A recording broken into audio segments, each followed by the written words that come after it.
I'm now excited to be joined by a very special guest. It is Laura Rutledge, the one and only. Laura, tons and tons of stuff to be able to get to with you, but we've got to start with one of my favorite things, and I am not exaggerating when I say that. As you can see here, I've got the Honeybaked Ham helmet in my background. That is how much I'm a Honeybaked Ham believer. You're partnering with Honeybaked Ham once again this football season. Tell us about all the new things that Honeybaked Ham is doing and why it's become such a game day essential. Yeah, we have a lot in common with our love for honey baked ham. And truly, it's the best way to go about your tailgate or home gate situation. I think one of the things that I love most about the new additions this year, they have what they call a game day box, which is basically a one-stop shop. It's a complete game day meal. You just roll up to your local Honey Bake store or honeybake.com/game day, and you get sliders, you get your sides, you get cookies. It's all in this great box that actually looks like a football field. And there's even a little field goal game in there. It's like paper field goal, which is so fun and it just delicious. And they've added a new slider option too that you can get as part of that. But it's the pulled pork Cuban sliders with their pulled pork. And of course, the delicious honey baked ham. It is just great. There's something for everyone. I love the sandwich platters, just so many great options for your tailgate or home gate. And the thing that you can always count on is that it's going to be delicious. So you're not sacrificing any of the quality for the convenience. And it's just always a crowd pleaser. Absolutely is. Personally endorse to the ends of the world. I absolutely would. Big fan. Last weekend, or actually, well, this weekend, let's talk about your alma mater, Florida. You were there for the opener against Miami. Fortunately, hopefully, you were on the move for that game. Didn't necessarily have to stick around too much, but you were in Lexington last week when Kentucky got just destroyed by South Carolina.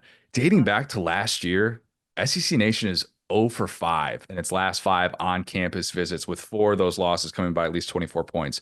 Why are you guys jinxing SEC teams?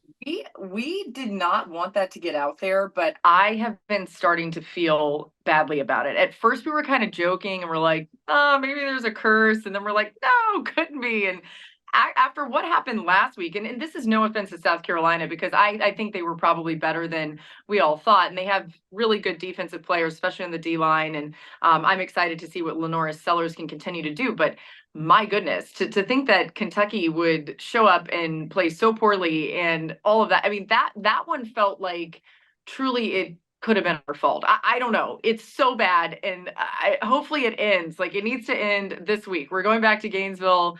Florida's going to have to beat Texas A&M, which is a tall task. But yeah, it's been pretty interesting. I mean, college football so far this year has been fascinating. I think even in the SEC, there's still a lot of question marks about some teams that we thought would be a little bit better, and then maybe some teams that have surprised some people. Tennessee would come to mind as a team that I think people thought was a fringe chance to make the playoff. If they continue to play the way that they've played, they should be in the playoffs. So it just always turns out this way, right? Like the preseason rankings are what they are, and then we see the actual football played and everything changes. It's still so early. There's so much time for a lot of these teams. Thought Florida would be better to start off the year, which really isn't saying much with how things have played out. But what's your take on how things have played out so far? Because I can't imagine there's any world in which you thought the Miami game would go that poorly. I knew that Miami was a really talented team, and Cam Ward at quarterback, I think, was deserving of all the preseason accolades that he got. So I knew it would be a challenge, but to lose that way at home, I think that was what was so tough.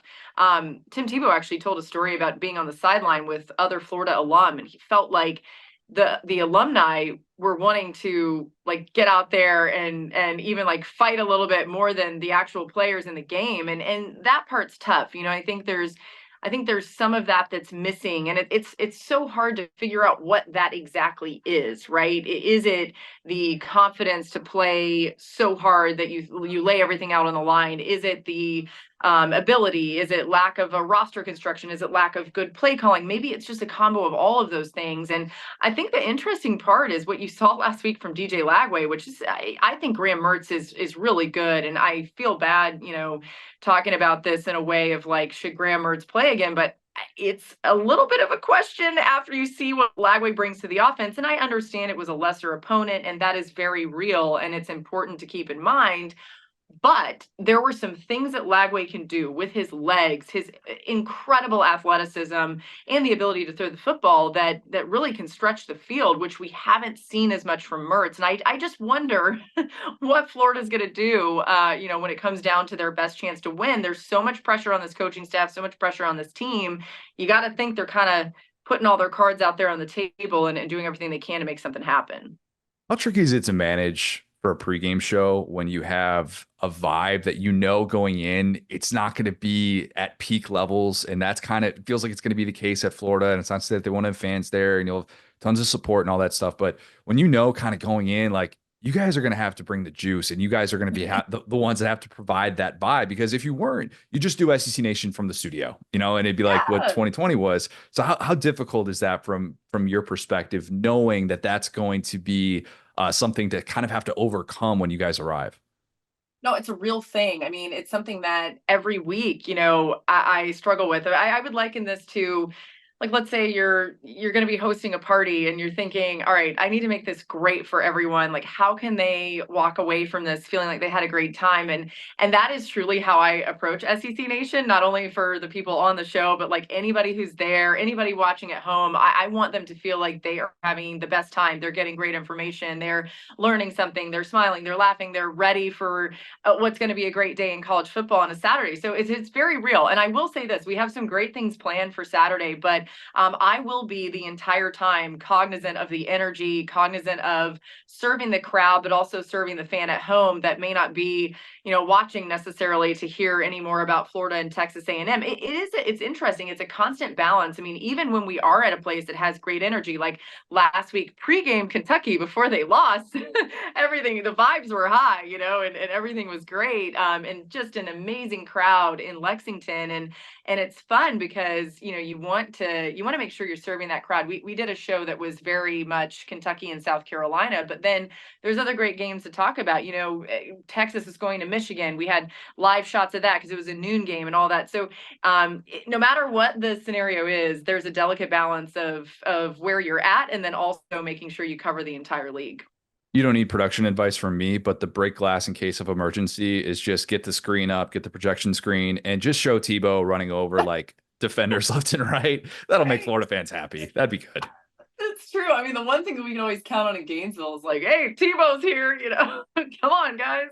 Yeah, Tebow, fire up the crowd, or everybody needs a Yeah, little bit of a yeah. pick me up. Is there one instance like that where that it kind of stands out where you're just like, it was really tough. You knew it was going to be going in, and the vibes were just not necessarily kind of what you were hoping, but maybe it worked, and maybe over the course of the show, you realize, okay, we actually feel like we picked these people up, and they were maybe not in the best place coming in. Yeah, that's a great question. And interesting because no one's ever asked this before, but we had a show, I believe this was last season, and I could be wrong because honestly, my brain is scrambled eggs, but I think it was last season where week two, maybe it was the season before, but anyway, one of these times, week two, we were scheduled to be at Vanderbilt. And that was, where we had said we were going. And so we're going to stay committed to that. But then there were other great games happening. There was one that was happening in at Florida, and then there was another that was at Texas. So it must have been Alabama at Texas. So that's how to know what year this was. So it was 2 years ago. And we felt like, so at that point, Texas wasn't in the SEC. So we couldn't go there because we could only go to SEC schools. But we felt like we needed presence at these different spots. So we said, let's try something creative. The main set, which was me and a couple of the other analysts, we were going to be in Nashville. Then we sent Tebow with Joe Tessitore and Greg McElroy because they were there calling the game. We sent them to Florida. And then we had Roman Harper at Texas. And we were like, this is great. We've got the whole league covered. This is massive. And it just didn't work. We had technical issues, and that happens in live television. I mean, as much as we have great people in our production crew, but it's just hard to make all this work, right? And we kind of bit off more than we could chew. I get these crazy ideas, and our CP Baron Miller is awesome, and he's like, yes, let's do it. We're gonna figure this out. And then real time, we were like, oh man, this is kind of flopping. And what I usually do in those moments is I'm like, how do we save it? Like, what can we do? Let's just move on. It is similar to playing in a game. I would think. I've never played football, obviously, and I was a terrible athlete, so I can't speak to actually being in game doing this. But, like, you play the next play, you put the bad play behind you. And I have found, as a perfectionist in my TV career, that truly the only reason why I'm probably like even still doing this is because I finally figured out sort of how to do that. Now, then what I will do is beat myself up like crazy as soon as the show's over. But during the show, I'll try to be like, we just got to keep going, and that has been a way, I think, to maybe salvage some of these that haven't always gone, the way that we want them to. Have you had an oh crap moment on air? Besides that, it's like, Oh, yeah, feeds cut, so like that stuff happens, but like an oh crap moment where you're like, I don't know what's about to come out of my mouth. Things have just gone horribly wrong over the course of the last 3 seconds. I have had so many of those. I mean, there's so many. Like, I think the worst one though, and one that I still, this is not an exaggeration. Like, I will wake up at 3 a.m. and think about this moment and think like, what is wrong with me? So this was a few years. I mean, it's been years. I would say like 2017 or 2016 or something, but I was doing SEC basketball. So we were, on the SEC network, and we were at a Missouri Kentucky basketball game, and I was going to get Coach Cal at halftime, and we were right in front of the Missouri student section for some reason. I don't know why that's where it ended up, but that's just where their student section is. It's a really difficult place to play, whatever. Obviously, Missouri has a storied basketball program. So I asked Coach Cal the first question, and he was always one of my favorites to interview because you just never knew, like, it didn't matter what you were going to ask. And this is still true. We'll see it at Arkansas this year. He will answer it his way. So it was always just like a fun adventure. And I'm not somebody who goes into interviews with a ton of pre-planned questions. Like, I will have options, but then I'll sort of react, to what the person says, which I think is most of the time a great way to go about this, until you have a brain fart, or like until you just take the wrong avenue, which is what I did here. So the second question, the student section was chanting something. They were so loud and it was crazy. And I thought, let me see what he would do if I asked him about the student section. I don't know why I thought that was a good idea. It's a terrible idea. I would not recommend doing anything ever of the sort like this, but whatever. So I do that, and he walks off and just like, leaves me there hanging. And I'm like, Adam Amin was the play-by-play. I'm like, back to you, Adam, and then I'm like, what happened? Like, I don't even know what happened. Well, it turns out the student section was chanting, Cal, you suck. But I couldn't tell that's what they were saying. So apparently it's very loud to the broadcast, right? But I've got all this in my ear. Like, I'm hearing, the producer, director, they're telling me wrap it up. They're telling me this, that, and the other. And I'm like, I never even heard what they were saying, right? I don't even know if Cal heard. When I tell you, like, it was the worst. I was getting, so much hate from Kentucky fans. I love Kentucky fans. I love Big Blue Nation. And I don't blame them for this hate. Like, that was a dumb question and should not have been asked. It got so bad that Cal, in the press conference, post-game press conference, Kentucky wins, and he ends up saying to leave me alone in the press conference because he was like, it's no big deal, whatever. I don't know. He was trying to be kind. But that was one that I learned a lot from, because it was like, if you don't have something great that's going to come out of your mouth, just don't say it. It's better to be like, that's it.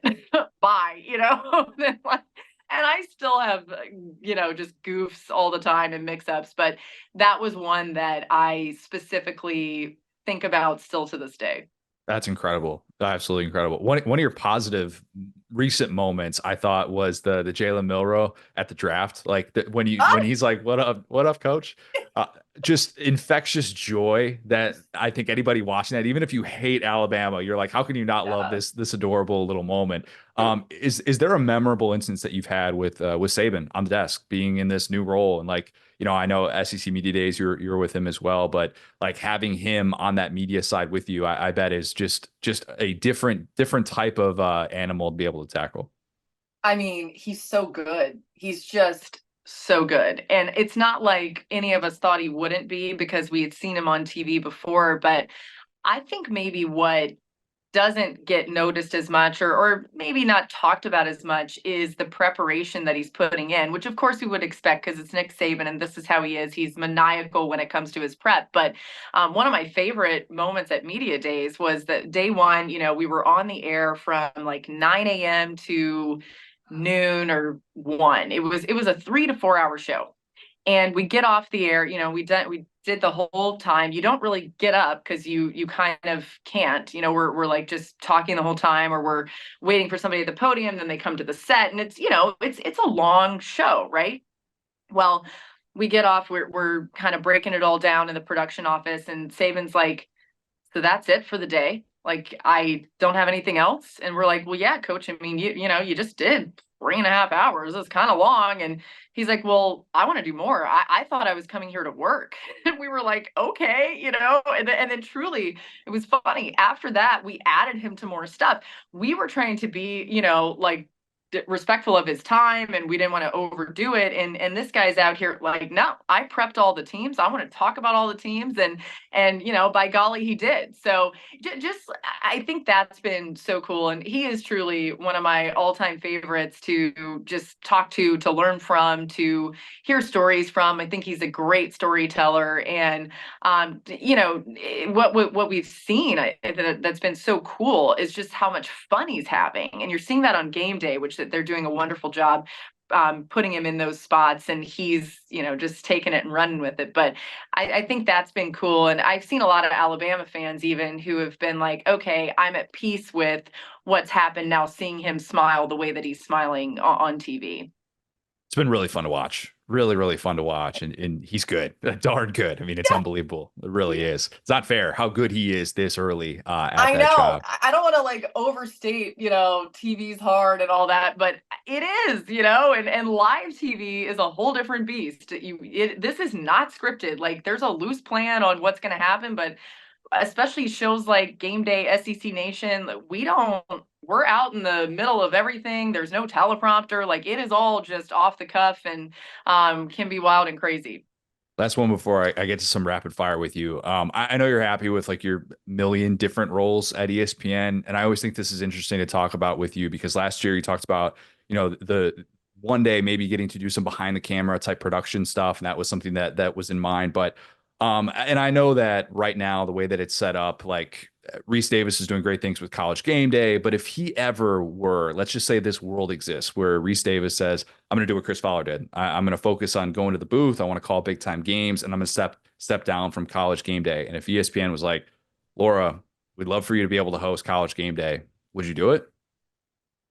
I would love to do it. Yeah. I mean, the reality is, like, Reese is the absolute best. Yes. Chris is the absolute best before him. And I think what's cool for me is being able to watch them and learn from them. And Reese and Chris both have been wonderful to me. And I won't name the person, but there was a ESPN executive that, not long ago was saying, you're in the conversation with these guys. And I'm like, what? Me? No, I'm not. I'm nowhere near the level of what they are. I still have so much work to be done and so much that needs to go into, getting anywhere close to their level. But I think that there has been some acknowledgement of that, which I'm so thankful for. And wouldn't be the case if not for them at times showing me how they've done these things. I mean, Joe Tessitore taught me how to do SEC Nation years and years ago, 9 years ago now, which is crazy to think. And so I think for me, it's just this reality of, like, these guys and girls should be able to do whatever they want to do for as long as they want to do it. And then if an opportunity comes because they've decided that they want to step away, I'll be ready. And the more time that I have to, like, get ready, the better, because I'm sure there are things that, would still need to be worked on. And I mean, Reese is like his own worst critic too. He'll always be like, well, this could have been better, that could have been better. And I'm like, dude, you're the best doing it. You're just like, like to see somebody like that who holds himself to such a high standard and just the detail that he puts in. I don't get to always watch all of game day because we're on at the same time. In their second hour, we come on as our first hour, but I always try to tune in right at 9 because we're not on yet and just see how he opens the show. And I was telling him recently, his open in Dublin was just so cool. And somebody there like videoed him doing it because we never see him, right? You just hear his voice and like the excitement in his voice, but to see he's like physically doing it, and I have a very different style. I can't do that, right? And I accept that. I can't be him, and that's okay, right? But it was just so cool to see. I told him like to watch him actually do the open of the show, and I was thankful that that person, I think it was like a local Dublin media, recorded that. So anyway, I don't know. This is all beyond anything I would have ever imagined doing. So I'm just thankful to even be asked a question about it, or to maybe even be slightly in the mix way down the road whenever something happens. I want to get you out of here with some rapid fire, just 5 questions. First thing that comes to mind. Does that work for you? Love it. All right. First one. When you are flying back from San Francisco to Connecticut, besides sleep, let's just say you do have something that you want to entertain you, like listen to music, listen to podcasts. What is your source of entertainment? Usually music, and specifically on that flight, I was listening to Noah Kahan's live album from Fenway Park that he just released. It's great if you haven't heard it yet. Okay, that's a good answer. What's your pep talk for Reese after her very atypical 0-2 start? It was so funny. She doesn't know. Like I explained to her that both of her picks have been wrong, and she's like, "Oh no, that's not right." She's telling me I'm wrong. Like that she was right and that the team she picked won the games. I'm like, "Girl, they didn't, but okay, And it's going to be interesting because we always film her picks on Wednesdays, so we're doing it tonight. She'll pick Florida and A&M. I'm going to be fascinated to see what she goes with because she usually will pick the Gators just for out of respect to me, but I'm going to have a talk with her before and say, you do not need to pick Mama's team if you don't want to. Like, if you want to, that's fine. And she may do it, but I don't know. I'm about to tell her that Jack's going to have to take over for a minute here if she doesn't get it together. If she starts 0-4, it's Jack, you're up. Let's It's go. done. I know, right? Okay, true or false? Honeybaked Ham is normalizing eating Hawaiian rolls year round, and that's a wonderful thing. True, true, true. And Yeah. I am somebody who loves Hawaiian rolls to the point that like I'll just eat them out of the pack. But what I Yes. found with honey baked ham is that they are better with ham and Swiss or turkey and cheddar or pulled pork and ham and Swiss and pickle, so true. Okay. That was a softball. These last two are not softballs, I promise. What place is still on your college football bucket list? Oh, I was just talking to somebody about this. I've never been to Penn State, so it seems like that atmosphere is crazy. I would love to go to a game there. That's a good answer as well. Okay, last one. What do we have to do to get you in college football 26? Because I am kind of baffled that you got left out of college football 25. Dude, they didn't put any women in there, and I don't want to cause a whole thing, but I mean, put Holly Rowe in there. Come on, like doesn't have to be me, but you got Holly, you got Molly, you got Katie George, you got so many options. And I don't know what happened with that. So I think they're going to rectify that next time around. Fingers crossed they do the right thing. They need to. They absolutely need to. Laura, love that you ran it back with Honeybaked Ham. Everyone should go check out all their game day offerings. You really cannot beat it. I cannot endorse it enough. Thanks again and hope to be able to do this soon. Absolutely. Thank you. Appreciate it.